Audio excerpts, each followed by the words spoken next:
My name is Judy Smith. I'm 42 years old, and I've built my entire life on logic.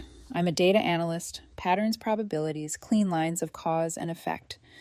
That's where I find my comfort. For 15 years, my husband Eric called me his rock. That was the role I played. I was the steady ground he could leap from, the foundation he could test his wild ideas against. In those years, I carried the weight of stability. I paid the mortgage, managed our investments, handled insurance, and made sure nothing ever fell apart. He used to say it freed him so he could chase whatever dream or passion called to him that month. First, it was a pottery studio. The clay dried faster than the money drained, but I smiled and reassured him. Then it was yoga teaching half-empty classes at a community center while I quietly covered the bills.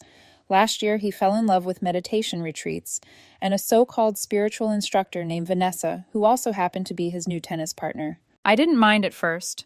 I thought we had a deal. I would build the ship and he would be the sail. But what I didn't realize was that one day he'd decide the ship itself was a prison. It was last Thursday when he sat me down in the living room. The one he'd insisted on redecorating in neutral, calming tones I now realized had been chosen to soothe him, not me. He couldn't even look me in the eye. His focus stayed fixed on the decorative vase perched on the mantel, a vase that had cost more than my first car. "Judy," he began, voice soft, like he'd rehearsed it in a therapist's mirror. "I need some space. I feel like I'm losing myself, you know?" I didn't answer. I'd learned long ago that the preamble in these conversations was for the speaker, not the listener. "You're a good woman," he continued, offering me a compliment the way someone pats a dog's head before walking away. "A wonderful provider. But you're not fun anymore. We're not fun.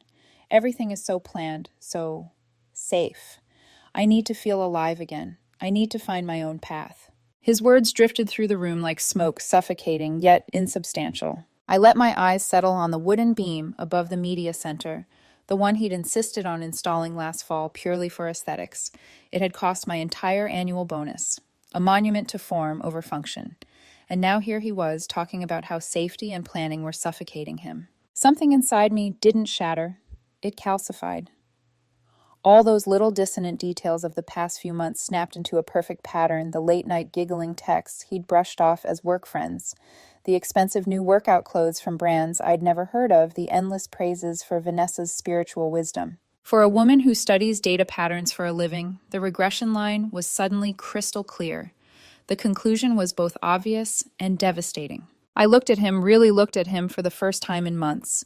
His designer joggers, the perfectly styled hair, the manicured hand that hadn't worn a wedding ring in weeks because he'd claimed it interfered with his energy flow. He was waiting for me to beg, to plead for us to book a trip to Bali, to promise I'd loosen up, to transform into someone I've never been. Instead, I said just one word: done. The sound of it startled him. His brow furrowed, as though I'd skipped a page in the script he'd written for us. Done. Just like that. "You're not even going to fight for us. You just told me you want a trial separation," I replied, my voice even level, almost detached. "I'm agreeing to your terms. This is what you want. You should be happy." "Well, yes, but..." He floundered, searching for the argument he'd prepared. "You're not supposed to..." "Done," I repeated the word, flat and final. His mouth opened, then closed again, like an actor whose partner had jumped ahead to the ending. Finally, he said, "Okay, well, good. I'm going to pack a few things." And he went upstairs. I didn't follow. Instead, I sat there listening to the sounds of drawers opening and closing, the sound of my life being dismantled piece by piece. At first, rage rose hot and fast, making my hands tremble. I wanted to grab that ridiculous vase and smash it against the wall, watch it splinter into shards that no amount of glue could fix. Then came grief, sharp and suffocating. I thought about the man I'd married, the one who used to laugh with me while we ate cheap pizza on the bare floor of our first apartment. Where had he gone? I let myself drown in it: rage, sorrow, disbelief for an hour. No more. Because after that, clarity arrived, cold and solid. This wasn't a trial. This was an ambush. And I refused to be its victim. By the time Eric came down the stairs with his carefully packed bags, I was already somewhere else. My mind was racing, not with panic, but with structure. Separation wasn't just emotional, it was legal. It had rules, boundaries, consequences. He gave me a breezy smile, as if this was some grand adventure, something to laugh about later. "Don't miss me too much, Judy. You'll see it's the right thing." I didn't answer. My phone was already in my hand. When the door closed behind him, I dialed. My first call wasn't to a friend or a sibling. It wasn't even to the bank. It was to Richard Grant, a family law attorney recommended by a colleague. I got his voicemail. My voice was steady, concise, stripped of hesitation. Hello, Richard. My name is Judy Smith. I'd like to schedule a consultation. My husband has requested a trial separation, and I believe it's more serious than that. Please call me back at your earliest convenience. I hung up. Within 30 minutes, my inbox pinged with a reply, a consultation set for the next morning. That night, I barely slept. My body ached with exhaustion, but my mind kept spinning, already mapping out every step. He wanted a new life. Fine. I'd make sure he lived it fully without the safety net he thought would always catch him. And for the first time in months, maybe years, I felt a strange, unexpected calm. Because when the rock is abandoned, it doesn't crumble, it hardens. The next morning, I sat across from Richard Grant in his office. The space was minimal, but warm, dark wood shelves, a single plant, and a wall of carefully arranged legal texts. He didn't waste time with small talk. He listened, pen tapping lightly on his notebook, while I explained everything Eric's announcement. His sudden obsession with freedom, the suspicious pattern of expenses, the hours he spent with Vanessa. When I finished, Richard leaned back. His eyes were sharp, his voice measured. Judy. The moment of separation is a critical legal marker. Every decision from this point forward must be transparent and defensible. You're not here for revenge. You're here to protect yourself. His calmness steadied me. For the first time in 24 hours, I felt like I wasn't adrift. Where do we start? I asked. Financial separation, he said. You need your own accounts immediately. Document everything. Leave him access to enough funds that it doesn't look like you're cutting him off, but ensure your income is protected. Credit disentanglement is next. Cancel his supplementary cards. Make sure he can't rack up debt in your name. Then we'll handle insurance and benefits. The words were practical, clinical. Yet to me they felt like armor. That afternoon I sat at my desk laptop open, every keystroke deliberate. First I opened a new individual checking account. I didn't drain our joint account that could be seen as spiteful. Instead I left $4,000 in place, a buffer. Enough for groceries bills, whatever he claimed to need in the short term. Then I transferred this rest, my savings, my salary to the new account. I noted the exact time and date in a spreadsheet. Evidence as Richard had advised. Next, I updated my direct deposit with HR so that every future paycheck would flow straight into this new account. No more silent siphoning of my work into his whims. Finally, I picked up the phone and called the credit card company.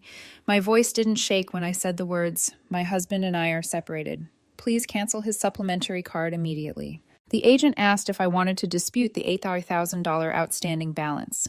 No, I said. I'll take responsibility. It was like cutting a gangrenous limb, painful but clean. Insurance was the last step. I logged into the HR portal, heart pounding in my chest. I updated my marital status to legally separated. A notice appeared on the screen. Spousal benefits will terminate at the end of the month. It was June 15th, 15 days. Eric's health, dental, and vision coverage all gone. His prescription for migraine medication would cost him more than $600 a month out of pocket. He didn't know it yet, but his new freedom came with a price tag he couldn't imagine. I sat back staring at the screen. It should have felt triumphant. Instead, I felt nothing. Just a hollow steadiness. 2 days later, Eric breezed into the house to collect more of his belongings. He was whistling, as he stuffed shirts into a designer duffel. "Hope you're not too lonely rattling around in this big house," he said, flashing me the smile that used to melt me 15 years ago. Now it looked rehearsed cheap. "I'm managing," I replied. He kept his back to me, scrolling on his phone. "You should really try meditation, Judy," Vanessa says. "I've started the formal process," I interrupted. His head snapped up. "Process." "The separation," I said. "Legal proceedings. I've retained counsel. You'll probably want to talk to a lawyer." He blinked, stunned for a fraction of a second before recovering his swagger. "Oh, Judy, don't be so dramatic. This is a trial separation. We'll talk in a few weeks. I'm just finding myself." "You'll want a lawyer?" I repeated, my voice flat, final. For a moment, silence hung heavy between us. I could almost hear the calculations spinning in his head. He wasn't used to me cutting through his performance. He was used to me smoothing over the edges, cushioning his falls. But not anymore. That night after he left again, I sat in the quiet house. Every corner held echoes, his laughter, our arguments, the ghost of what I thought we were. I walked into the kitchen, opened the cabinet, and pulled out the expensive blender he'd insisted on buying last year. He said it would change his health. He used it twice. I ran my hand over the cold glass pitcher and laughed sharp and humorless. This was him always searching for the next cure, the next thrill, leaving me to sweep up the pieces. For the first time, I let myself whisper the truth aloud. He's not coming back. The words didn't break me, they steadied me. The next morning, my phone buzzed. A message from Eric. This is so weird. My credit card just got declined at Lululemon. Can you call them? Their system must be down. I stared at the screen, the irony almost laughable. For him, financial security had always been invisible, a given like oxygen. Now he was choking. I typed back, "There's no system error. I canceled your supplementary card last week. We're separated. Our finances are too." For a long time, the three dots pulsed, then disappeared. I knew what he was doing. Checking the balance of the old account, seeing the $4,000 cushion I'd left, realizing that the endless river of money he thought would always flow had been dammed. I could almost picture his face, shock curdling into anger, then disbelief. But me, I felt only calm. Because boundaries aren't cruelty, they're survival. And for the first time in 15 years, I had drawn mine. It didn't take long for the cracks in Eric's new life to appear. Just 5 days after his dramatic exit, my phone buzzed again. Another text. "Judy, this is ridiculous. My card got declined again. Do you have any idea how embarrassing that is?" The cashier treated me like a criminal. Fix this. I let the message sit on my screen. My first impulse was the old one, jump in, smooth things over, make it easy for him. But that Judy no longer existed. I typed slowly, deliberately. "We're separated. Our finances are separate now, too. You can use the debit card for what's left in the joint account." The dots appeared, disappeared, appeared again. I pictured him staring at the balance, realizing the endless flow of money he'd treated as background noise had shrunk to a trickle. The earthquake came 2 mornings later. The doorbell rang at 9 a.m. When I opened it, Eric stood there, arms crossed, jaw tight. Beside him was his father, Howard. Howard didn't even wait for me to invite them in. He marched straight into the foyer, his voice booming with authority. "Judy, I demand an explanation." I folded my arms, leaning against the banister. "Good morning to you too, Howard." Eric hung back, sulking, radiating indignation. "You canceled his credit card." Howard barked. "Are you trying to humiliate my son?" I kept my tone calm, measured. "I'm establishing financial boundaries. It's standard procedure in a legal separation." Howard's eyes narrowed. "Legal separation, Judy. This isn't a business contract. This is marriage. You don't just cut someone off." Eric finally exploded. "Exactly. You're trying to control me, to punish me, just because I want more than this. This boring, predictable life." I turned my gaze on him, flat as stone. "I'm not punishing you. I'm giving you exactly what you asked for. You wanted freedom. You wanted your own path. I'm simply letting you experience the reality of that choice." The words hung in the air, sharp and unyielding. Then I delivered the final blow. "And since we're discussing logistics," I said, turning deliberately to Eric, "I need to formally notify you of something. I informed my employer of our separation. As a result, your eligibility for my health, dental, and vision insurance will terminate at the end of this month." Silence. Howard blinked, confused. "What does that mean?" Eric's face went pale. His voice dropped to a whisper. "My prescription." I nodded. "Your migraine medication. Without insurance, it'll cost over $600 a month. Cobra coverage will be available, but that will run closer to $900. Howard's mouth fell open. "That's monstrous. You can't do that to him. He has a medical condition." I didn't flinch. "He's a 38-year-old adult who chose separation. The coverage was part of our marriage. He ended the marriage, he ends the benefits. That's not cruelty, it's consequence." For the first time, Eric looked shaken. The confident smile, the breezy deflections, they evaporated. He stared at me like he was seeing a stranger, someone unrecognizable. "You're being cruel," he hissed, his eyes glassy with rage and panic. "This isn't you, Judy." I met his gaze steadily. "You're right. This isn't the woman you married. She would have absorbed the betrayal, quietly suffered, and kept providing. That woman is gone." Howard stepped forward, his voice rising again. "We'll call a lawyer. You'll be hearing from us." I smiled faintly, not out of joy, but out of cold certainty. I would expect nothing less. I already retained mine. The color drained further from Eric's face. He grabbed his father's arm and stormed out, slamming the door so hard the glass rattled. I stood there in the silence that followed my hand resting on the banister. My heart was pounding, but not from fear, from release. I thought about the nights I'd sat by his side, pressing cool cloths to his forehead during migraine attacks, fetching water, whispering reassurances while he whimpered in pain. Back then, I thought love meant carrying everything for both of us. Now I realize love without respect is just servitude. That evening, I poured myself a glass of wine and sat by the window. The house felt too big, too quiet. Yet beneath the loneliness was something new, something sharper clarity. Eric thought this was just a performance, that I would wait in the wings ready to resume my role whenever he tired of the spotlight. But he underestimated me. Boundaries had been drawn, and for the first time in 15 years, I was on the right side of them. The letter arrived 2 weeks after that confrontation. Heavy cream paper, Eric's lawyer's name, embossed in navy at the top. The language inside was a masterpiece of selective storytelling. According to them, I was a cruel, vindictive wife who had, in a fit of rage, abandoned her emotionally fragile husband. I had maliciously severed financial ties, leaving poor Eric destitute and humiliated. The letter demanded I immediately reinstate all financial support, continue covering his medical expenses, and my personal favorite pay for his legal fees. I almost laughed reading it. Almost. Instead, I slid the letter across Richard's desk the next morning. He skimmed it, lips barely twitching. Shock and awe tactic, he said. They're loud and aggressive, hoping you'll panic and fold. We won't. His calmness was infectious. He began drafting our response, every sentence sharp as a blade. We didn't mirror their theatrics. We simply presented facts that Eric had voluntarily left the marital home, that I had acted on legal advice, that the joint account still contained $4,000 for his use. Every claim they lobbed at me was met with evidence clean and cold. But Richard didn't stop there. He leaned back, eyes narrowing slightly. If you're comfortable, Judy, I recommend we go on the offensive. I raised an eyebrow. Offensive. Dissipation of marital assets, he said. If Eric spent your shared money on his extracurricular activities, we can demand reimbursement. But we'll need proof. I thought about the late-night texts, the expensive clothes, the spiritual retreats with Vanessa. Proof wouldn't be hard to find. Do it, I said. 3 days later, I received the report. A private investigator Richard had hired tailed Eric with quiet precision. The photos were time-stamped crisp, impossible to dispute. Eric and Vanessa entering her apartment late at night, her arm looped through his. The two of them sharing breakfast on her balcony the next morning, mugs raised in easy intimacy, her hand brushing his cheek as they laughed together. I stared at the images, my stomach twisting. Proof didn't soften the betrayal. It sharpened it, made it undeniable. But alongside the ache came something else, power. We attached the report to our legal response.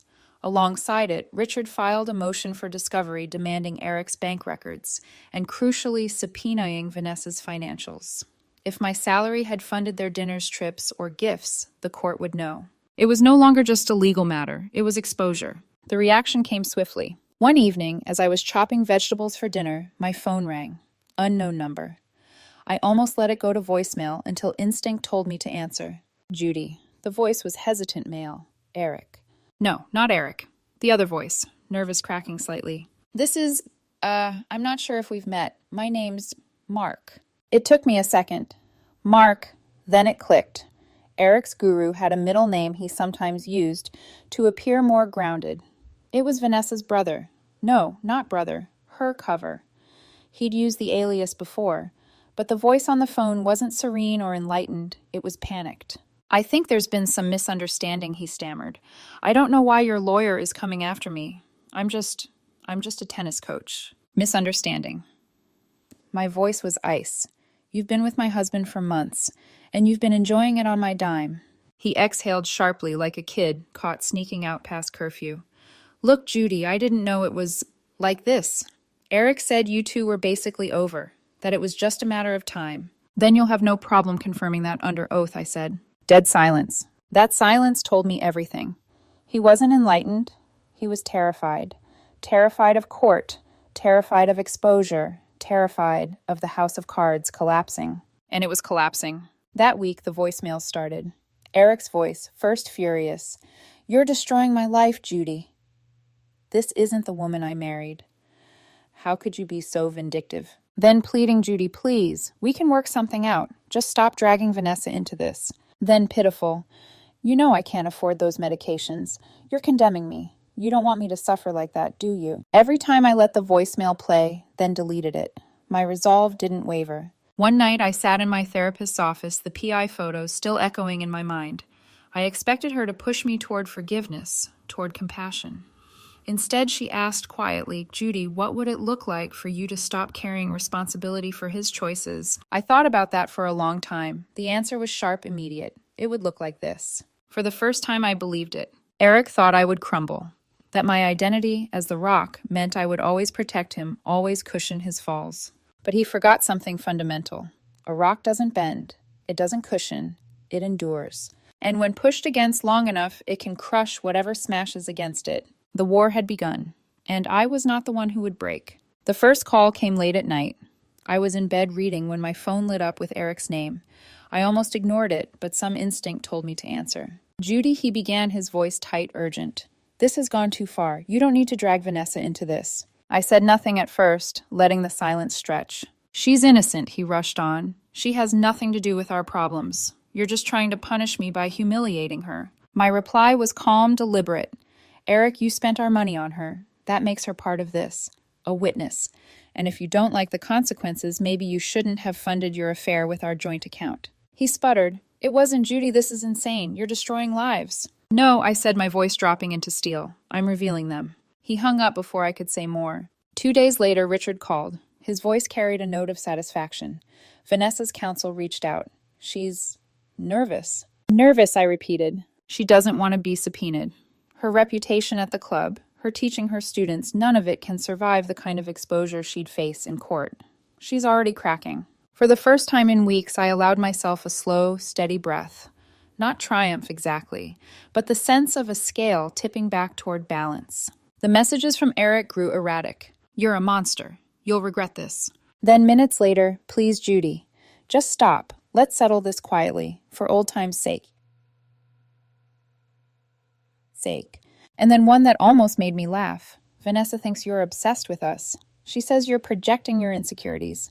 Obsessed. I stared at the message, shaking my head. If anything, I felt less obsessed than ever. For the first time in years, my mind wasn't occupied with cleaning up his chaos.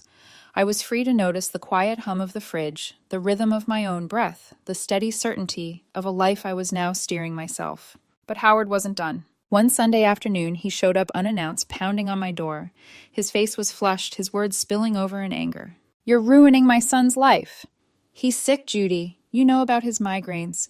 How can you strip him of everything and still sleep at night?" I let him rage. His words washed over me like waves breaking against stone. When he finally paused, I said evenly, "Howard, your son made choices. I'm not responsible for cleaning up those choices anymore." He stared at me like I'd spoken a foreign language.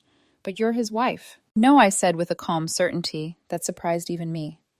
"I was his wife. He ended that when he chose someone else." Howard's mouth opened and closed. Then he turned, muttering, "You'll regret this," as he stormed away. I watched him go, realizing that some men, Eric Howard, would never understand a woman choosing not to bear their burdens. That evening in therapy, I admitted something I hadn't dared to before. "I'm not angry at Vanessa," I said slowly. "Not really. I'm angry at myself for ignoring the signs for carrying him so long that he thought I'd carry him forever." My therapist nodded, her voice soft.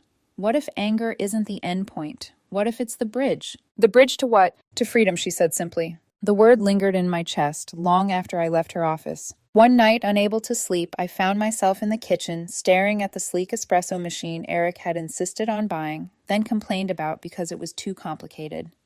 I pressed the button, listening to the low hum, the steam, the slow pour of a perfect cup. I sipped, savoring the quiet. Eric had mocked me for finding joy in something so small, calling me boring for clinging to routine. But in that moment, I realized what he saw as boring was what kept me alive. Routine wasn't prison. It was peace. The next morning, Richard forwarded me an email, Vanessa's lawyer again. This time a proposal. "She's willing to provide a sworn statement," he explained, confirming the affair, the timeline, even the expenses Eric covered. In exchange, she wants to be dropped from the case. I stared at the screen, the words blurring. The woman who was supposed to be Eric's new beginning was now bargaining to save herself, even if it meant burning him down. I closed my laptop slowly, a bitter laugh escaping. For months, Eric had treated me like ballast, dead weight, holding him back. And now the woman he'd left me for was about to jettison him to save her own skin. Poetic in its own brutal way. That night, another voicemail from Eric. His voice cracked, desperate now. "Judy, please. Vanessa's panicking. She says she can't handle this. Don't do this to us. Don't make her suffer because of me." I listened, my hand resting lightly on the phone. Once those words, "don't make her suffer because of me," would have hooked straight into my guilt, my compulsion to shield him. But now I let them pass through me. I whispered to the empty room, "You're suffering because of you, Eric, not me." And for the first time, I believed it.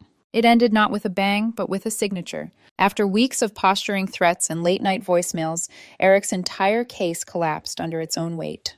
The trigger was Vanessa. Her lawyer delivered the affidavit, detailed, meticulous, damning. She confirmed the affair had begun long before Eric left the house. She confirmed the dinners, the spiritual retreats, the shopping trips, all paid for with funds from our joint account.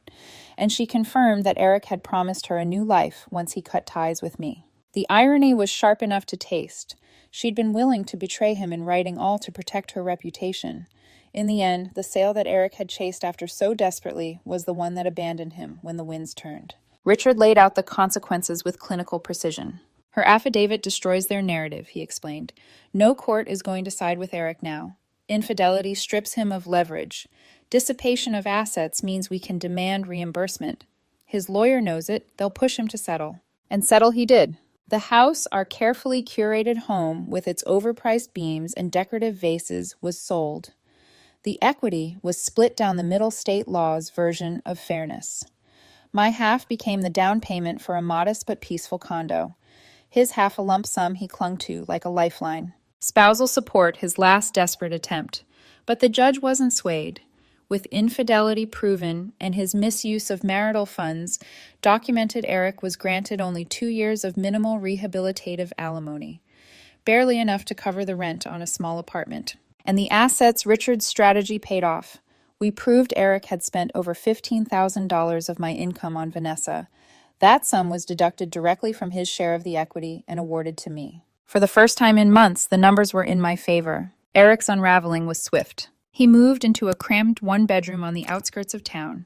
Gone were the designer clothes, the endless retreats, the glow of someone who thought the world was his playground. Vanessa disappeared as soon as the affidavit was signed.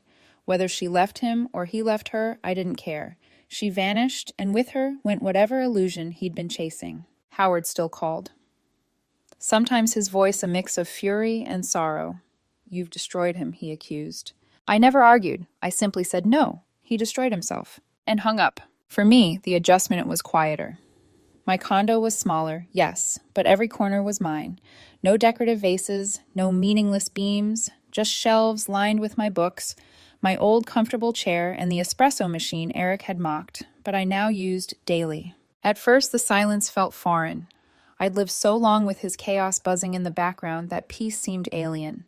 But over time, the quiet became a balm. One Saturday morning, I stood in my new kitchen sipping coffee, sunlight streaming through the blinds. I thought about the settlement, the hearings, the endless back and forth. How exhausting it had been, how merciless. But also how necessary. Because what remained wasn't bitterness, it was space. Eric once accused me of being too safe, of living a life that was predictable, boring. But as I stood there, I realized something profound. Predictability wasn't prison. It was freedom. Freedom from his whims. Freedom from the constant dread of when the next new passion would cost us another fortune. Freedom from carrying someone who never once thought to carry me. That afternoon I went hiking. It was something I'd always wanted to do, but Eric had mocked it as too mundane. He preferred exotic retreats, places where he could reinvent himself with strangers. The trail was steep, the sun relentless. But as I reached the ridge and looked out across the valley, something inside me loosened. For the first time in years, I felt peace, real, bone-deep peace. It wasn't the thrill Eric had been chasing. It was something steadier, stronger. It was mine. And in that moment, I understood Eric had wanted to be free. But freedom without responsibility is just chaos.